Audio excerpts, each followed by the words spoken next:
Жети аке деген кимдир? Жети аке Ысык көлдүн жети аксакалы, кыргыз элинин акылмандыгынын, адилеттүүлүгүнүн, биримдигинин символу. Бул аталыш 18-кылымдан 20-кылымдын башына чейин Ысык көлдө жашап өткөн, элге таанылган акылмандарды, саясий жана руханий лидерлерди бириктирген ысым.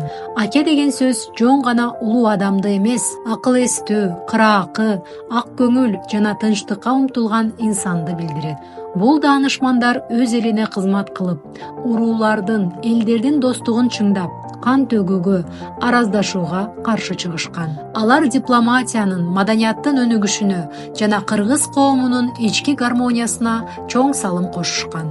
Ысык көлдүн жети акеси: Карга аке, Мойт аке, Сарт аке, Тилекмат аке, Садыр аке, Карач аке, Кыдыр аке.